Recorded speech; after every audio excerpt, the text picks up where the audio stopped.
आप सबका स्वागत है मेरे YouTube channel Maurya health and neurotherapy में। दोस्तों, आज मैं आप सबको 6 ऐसे पॉइंट बताने वाला हूं जिसको आप लाइफ स्टाइल में शामिल करेंगे तो आपका जो IBS है वो बहुत फास्ट क्योर होगा। फास्ट क्योर का मतलब है दोस्तों, जब आप ट्रीटमेंट ले रहे हैं, वैसे तो आप प्राइवेट हॉस्पिटल्स में दवाइयाँ खा खा के थक चुके होते हैं, इधर उधर दिमाग की जो एंटी डिप्रेशन दवाइयाँ खा के थक चुके होते हैं, नींद की गोलियाँ खा के थक चुके होते हैं, लेकिन आपका कॉन्स्टिपेशन, डायरिया, लूज मोशंस ये ठीक नहीं हो रहा है। तो दोस्तों, जब आप न्यूरोथेरेपी में जाएंगे और योगा अपनाएंगे तभी आप अपने IBS को ठीक कर सकते हैं। ये मान के चलिए, मुझे भी 5-6 सालों में कोई भी इलाज ऐसा नज़र नहीं आया था जिससे मैं ठीक कर सकता था, लेकिन जब मैं न्यूरोथेरेपी में गया और योगा को अपने लाइफ स्टाइल में डाला तो मैंने पाया कि अब IBS को मैं ठीक कर सकता हूं। और ये ऐसी कोई बीमारी नहीं है जैसा मुझे बताया गया था कि आपको लाइफ टाइम दवाई खानी पड़ेगी। वैसे भी आप भी बिल्कुल ठीक कर सकते हैं, लेकिन ट्रीटमेंट लेने के टाइम आप घबराइए नहीं। आपको अगर 1 साल से दिक्कत है तो 1.5 महीने तक का आपको ट्रीटमेंट लेना चाहिए। आपको 5 साल से दिक्कत है तो आप कम से कम 5 महीने नहीं तो कम से कम 4.5 महीने तक ट्रीटमेंट ले लीजिए। दोस्तों, आप घबराइए मत, आपकी जो बीमारी है इसको बढ़ाइए मत, ठीक है। अगर 4 महीना देना पड़े तो आप दे दीजिए, लेकिन घबराइए मत, योगा को शामिल करिए। लेकिन ट्रीटमेंट और योगा के साथ साथ आपको जो मैं आज 6 बातें बताने वाला हूँ वो आपके अपने लाइफ स्टाइल में शामिल करेंगे तो बहुत ही फास्ट आपको रिजल्ट मिलेगा। तो दोस्तों, वो 6 जो आपको आदतें डालनी हैं अपने अंदर वो क्या है, उससे पहले आप यदि चैनल पर नए हैं तो सब्सक्राइब कर लें, क्योंकि मेरे जितने भी वीडियो हैं मेरे दोस्तों के लिए ही हैं। क्योंकि मैं नहीं चाहता हूं कि मैं जितना परेशान हुआ हूं आप लोग भी इस बीमारी को लेकर परेशान हो। मैं चाहता हूं कि जल्दी से जल्दी आपका IBS ठीक हो जाए और आप अपनी वापस पुरानी लाइफ पालें और अपने सपने जो रखे हैं, जो गोल है, उसको अचीव करने में अपना समय लगाएं।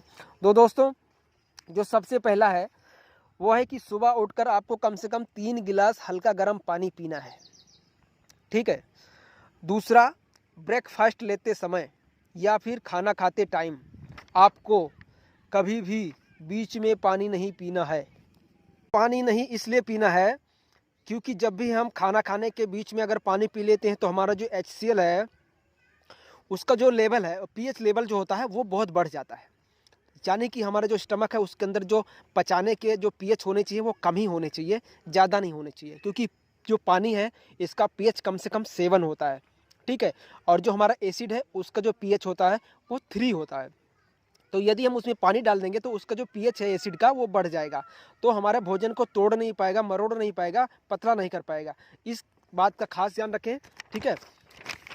जो तीसरा पॉइंट है, खाने के आधे घंटे पहले या खाने के बाद में आपको पानी पीना चाहिए। खाना खाते समय आपको मैंने बता दिया नहीं पीना है तो नहीं पीना है। दोस्तों, चौथा जो पॉइंट है, यदि कब्ज ज़्यादा है, कॉन्स्टिपेशन अगर ज़्यादा है तो आप पानी ज़्यादा पिएं, ठीक। वैसे भी हमें पानी ज़्यादा पीना चाहिए, ठीक है। तो वैसे कॉन्स्टिपेशन ज़्यादा है तो आपको पानी ज़्यादा पीना है, ठीक। पानी ज़्यादा पिएंगे तो जो हमारा डिसेंडिंग कॉलोन है उसके अंदर पानी पहुंचना चाहिए, क्योंकि जो भी कॉन्स्टिपेशन होता है हमारे डिसेंडिंग कॉलोन की वजह से ही होता है, ठीक है। जो आपको 5वां पॉइंट, दोस्तों, अपने डाइट में ज़्यादा से ज़्यादा फाइबर वाली चीज़ें ऐड करनी है। फाइबर वाली ज़्यादा चीज़ें रहेंगी तो जो हमारा प्रेस लिस्ट होता है, जो सिस्टम है कि हमारा आंतों के अंदर हमारे भोजन को ढकेलता है, समझे। जो भी हम खाना खाते हैं वो हमारे भोजन को आगे की तरफ ढकेलता रहता है। कभी कभार ये जब सिस्टम कम काम करता है तो होता क्या है कि जब हम खाना खाए हैं लेकिन टॉयलेट ही नहीं हो रहा है, 2 दिन निकल गया भाई, टॉयलेट ही नहीं हुआ मुझे यार, फिर ये तो बहुत बड़ी समस्या हो गई। ऐसे में आपका टॉयलेट अंदर जाके सड़ जाएगा, आपके कॉलोन में फंस जाएगा, उसके जो टॉक्सिन्स जमा हो जाएंगे, फिर और भी ज़्यादा आपको गैस्ट्रिक बढ़ जाएगी, ठीक है।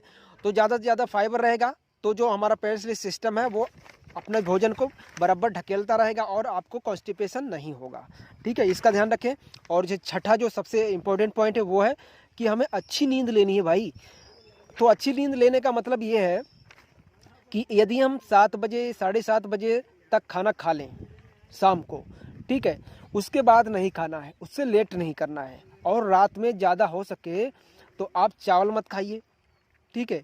और गेहूँ मैंने आपको जैसे बताया कि ज़्यादा फाइबर युक्त होना चाहिए, तो आप हो सके तो हल्का ही एक रोटी लें और उसके साथ में जो सब्जियां हैं, हरी सब्जियां, वो ज़्यादा ऐड करनी चाहिए।